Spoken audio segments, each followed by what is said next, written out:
गायत्री की गुरु दीक्षा भाग 2। सत शिक्षण की आवश्यकता। मनुष्य की ये कमजोरी है कि वह दूसरों से ही सब कुछ सीखता है, जो कि उसके उच्च विकास में बाधक होती है। कारण कि साधारण वातावरण में भले तत्वों की अपेक्षा बुरे तत्व अधिक होते हैं। उन बुरे तत्वों में ऐसा आकर्षण होता है कि कच्चे दिमाग उनकी ओर बड़ी आसानी से खिंच जाते हैं। फलस्वरूप वे बुराइयां अधिक सीख लेने के कारण आगे चलकर बुरे मनुष्य साबित होते हैं।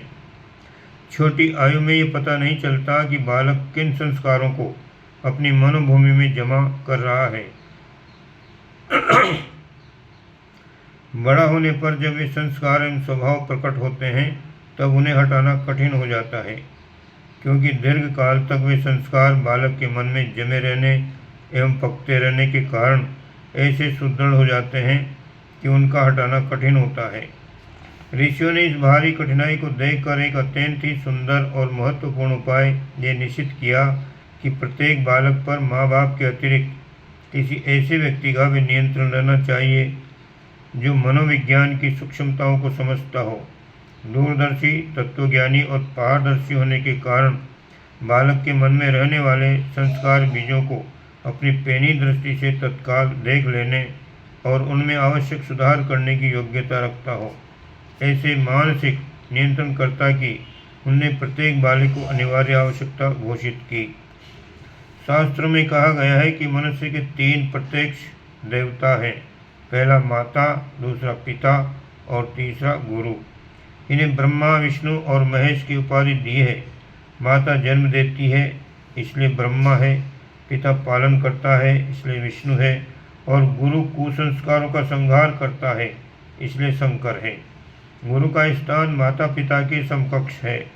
कोई ये कहे कि मैं बिना माता के पैदा हुआ तो उसे झूठा कहा जाएगा, क्योंकि माता के गर्भ में रहे बिना कोई किस प्रकार जन्म ले सकता है। इसी कारण कोई ये कहे कि मैं बिना बाप का हूँ तो वो वर्ण संकर कहा जाएगा, क्योंकि जिसके बाप का पता न हो ऐसे बच्चे तो वेश्याओं के यहाँ पैदा होते हैं।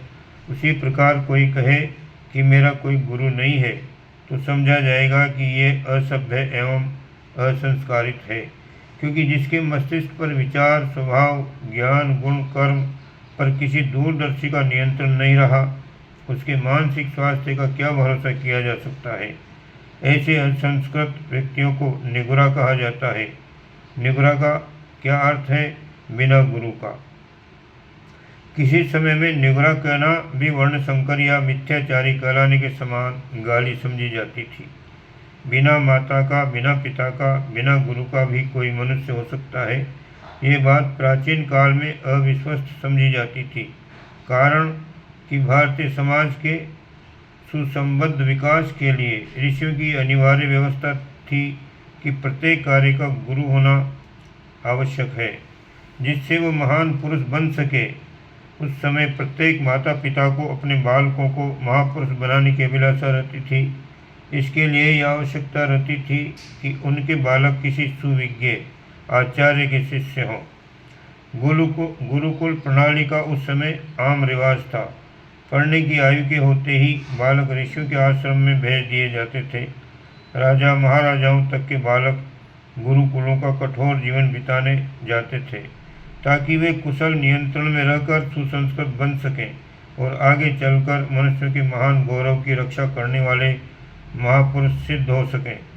मैं अमुक आचार्य का शिष्य हूँ, ये बात बड़े गौरव के साथ कही जाती थी। प्राचीन परिपाटी के अनुसार जब कोई मनुष्य किसी दूसरे का परिचय देता था तो कहता था, मैं अमुक आचार्य का शिष्य, अमुक पिता का पुत्र, अमुक गोत्र का, अमुक नाम का व्यक्ति हूँ। संकल्पों में, प्रतिज्ञा में, साक्षी में, राज दरबार में अपना परिचय इसी आधार पर दिया जाता था। ओम शांति।